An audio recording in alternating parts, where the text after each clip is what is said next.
All right, thank you, Jackie. Gentlemen, we're going to start tonight with a children's health issue, actually a very serious one. The health concerns surrounding e-cigarettes continue to mount. You've probably seen the recent headlines. The latest from the Louisiana Health Department confirms 13 cases of lung problems after patients used e-cigarettes. But across the country, many more people are getting sick, and some have even died. Just this week, New York Governor Andrew Cuomo used executive action to ban sales of most flavored e-cigarettes for the next 90 days. And last week, Michigan became the first state to ban flavored e-cigarettes. If elected governor, would you follow the lead of New York and Michigan in banning flavored e-cigarettes? Why or why not? And we'll start with you, Mr. Rispone. You have 60 seconds to respond. Well, I'd like to thank y'all for hosting tonight, and I'd also like to thank the audience for being here tonight and viewing our debate tonight. As far as the e-cigarettes, I think that's like cigarettes in general. We should put the warning on those, and we should look at reducing the use of those things. Now, without giving an executive order to do away with them, I don't think I'm prepared to say that tonight. I'm really not. But if the evidence shows that something needs to be done, we need to move forward with that and address it from a health standpoint. All right, Mr. Rispone, thank you very much. Now to you, Mr. Edwards, would you consider banning cigarettes? Why or why not? Well, the first thing we would do is sit down with the Secretary of Health, look and see what the facts are. I am growing in my concern for e-cigarettes. We know that this is a problem across the country, and it seems like every single day there are more reported cases of young people who, after only a short period of time of smoking these e-cigarettes, the vaping, they're developing very serious, irreversible lung damage. And so I've heard the president say that he is looking at banning the flavoring of the e-cigarettes. I happen to think that that's probably a smart thing to do. I think that's why children are attracted in the first place. We will look at this in Louisiana. I do believe, by the way, that people ought to have to be 21 in order to access the product. So this is something that I'm very interested in. I've already got the Secretary of Health looking into it, and we will take action on it one way or another to limit these e-cigarettes, especially the flavoring of it, in this legislative session coming out next year. Thank you, Mr. Edwards. Now to you, Mr. Abraham.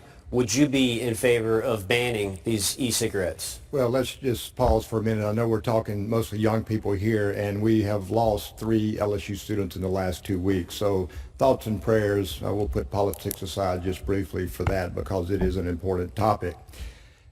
Anything other than oxygen that you put in your lungs is not good. As a physician, I can tell you that. On the e-cigarettes, the vaping, I've talked to the NIH up in Washington, D.C. I've seen the pathology reports, and they do cause damage. Now, it's a personal choice. Certainly if you're over 21, you smoke a cigarette, I don't recommend it. If you do e-cigarettes, I certainly don't recommend that either. But it is a personal choice. Below 21, I think we need to put the regulations that we have on other cigarettes in place. If the data drives us to a more concrete conclusion, then we follow the data. Okay, thank you, Mr. Abraham. I actually have a follow-up. We're going to get a little more personal with this question. All 3 of you have either children or grandchildren. If you found them using e-cigarettes, what would your reaction be, and what would you say to them? Mr. Rispone, we'll start with you. You have 30 seconds to respond. Well, I do everything I could to discourage them from using those cigarettes, just like regular cigarettes. Both of them are very harmful to their health. And so I would actually do as best I could to research it, sit down with them, bring them to some experts and explain to them the hazards of doing that. And that's what I would have to do. Thank you, Mr. Rispone. Mr. Edwards, what would your reaction be if your children were using e-cigarettes? Well, it's very similar. In fact, we know e-cigarettes deliver nicotine. I believe that smoking is harmful to your health. I don't believe that e-cigarettes are healthier. They're not a healthier alternative. And so I will do everything that I can to try to convince my children, but also anyone out there, to not smoke. And part of the problem is many people believe it is a safer alternative when in fact it is not. And certainly the flavorings lend themselves to children being attracted, but I would tell them please not to do that. Thank you, Mr. Edwards. Mr. Abraham, what would your reaction be? Look, an optic is worth 1,000 words, literally. And even though they're young, my grandchildren, I would show them a lung that has been damaged, not only by the cigarettes, but by the e-cigarettes too. I've seen them, and it's impressive. So they would get the picture literally. All right, thank you, gentlemen. For our next question, let's go to Jackie. Thank you, Fred. Now, gentlemen, over the last 4 years, the state has gone from a multi-billion-dollar budget deficit to a multi-million-dollar surplus. Part of the reason for that change was an increase in sales tax 4 years ago. With Louisiana's budget problems no longer an immediate issue, is it time to cut the burden on Louisiana taxpayers? Mr. Edwards, you'll go first. You have 60 seconds. Well, first of all, that $2 billion budget deficit was the largest in our state's history. We came together and did the hard work necessary by focusing on cuts, savings, and yes, there was revenue supported by a 2/3 vote of a Republican legislature. In fact, more than half the Republicans in the House and the Senate voted for it. We now are running surpluses because the economy is performing better than the economists had predicted when they came up with the revenue forecast. And last year, we did cut by $650 million the tax burden on the sales tax. We shouldn't do it by looking back at surpluses because those are automatically necessarily looking backwards, and what we need to do is look forward in the forecast, because the worst thing we can do as a state is go back to a structural budget deficit that we just came out of, that we had for the better part of 10 years, where we're now making investments in education, the first teacher pay raise in a decade, the first net new investment in higher education, including LSU right here, in a decade. So the sales tax, though, is about a half a cent higher than it was when you took office. That's correct.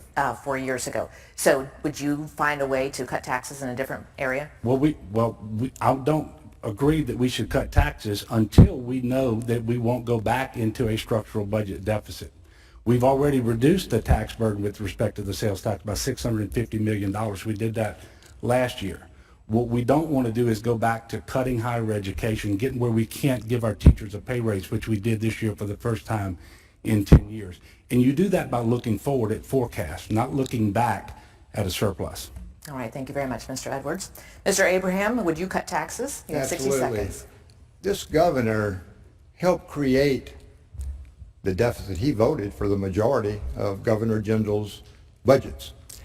And yes, we do have the highest sales tax in the nation, and that's why we do not have the jobs. We have lost jobs more than any other state in the nation, and it's due to taxes, taxes, taxes. I happen to have an op-ed in my pocket that was written by Governor Edwards. And Governor, you said that raising the sales tax will kill the Louisiana economy. Congratulations, Governor. You killed it, and it's because our taxes are too high. Mr. Edwards, you have 30 seconds to respond. Well, to kill the economy, that's an absurd statement. No, it's not. Because, We're dead because the last. economy is the biggest it has ever been in We our are state's dead last history, in the and it is Mr. growing Abraham, at it is his turn to respond. it is growing at the 10th fastest rate in the country right now. Personal income is the highest it has ever been, and unemployment is the lowest in 11 years. That's why we're running a surplus, because the economy is performing better. It is bigger than the economists had predicted when they came up with the forecast. And the idea that we've done anything other than to grow the economy and strengthen it is just false. Thank you, Mr. Edwards. We do want to remind the audience that we want the candidates to have enough time to answer the questions, so if you could hold your applause, thank you. Mr. Rispone, would you cut taxes? You have 60 seconds. Yes, and you know, as a business person, it always amazed me, how do we have a budget deficit when the state law says we have to have a balanced budget? We cannot have an unbalanced budget. So that causes me to start with. And then why is our budget now $7 billion more than it was 4 years ago? So we have a spending problem as well. How do you have a surplus when you raise taxes? Because it's the taxpayers' money, that's what it is. It's overtaxation. So I would look at it from a totally different standpoint. I'd look at it from a business standpoint. Our budgets would be balanced like they're supposed to be, and then we would figure out why we have the reserves inside that budget. Not come back at the end and say, well, we have a surplus. What happened here is that we told people that we had a deficit, a $1.9 billion deficit, and we had to raise taxes, or we were going to kick elderly out of nursing homes, or we're going to stop LSU football, or we're going to have to cancel TOPS. That's not how you do this. All right, thank you very much, Mr. Rispone. A follow-up to that, we're going to talk about corporate taxes, something that we refer to as ITEB. To make it very simple for our viewers and listeners, it's basically a program that offers tax breaks to companies in Louisiana. Mr. Edwards, under your administration, we saw a change allowing local governing bodies to have the final say over whether or not these companies get tax breaks. So if reelected, would you reconsider giving that power back to the state? You have 30 seconds. No, because 100% of the taxes being exempted otherwise go to local government. I believe school boards, sheriffs, and parish governments and municipalities ought to have a seat at the table. But we also made sure that it's an 80% exemption over 10 years, not 100%. We also are making sure that we tie it to jobs for the first time in the state of Louisiana. And the aggregate value of all ITEPs that have been approved in capital expenditures is $100 billion, whereas in the last 4 years of the general administration it was $50 billion. The program is alive and well and working. Thank you very much, Mr. Edwards. Mr. Abraham? On my first hour and my first day as the new governor, I will reverse Governor John Bell's ITEP changes. It has driven businesses out of our state. It's crazy. We are hemorrhaging people. We are hemorrhaging business.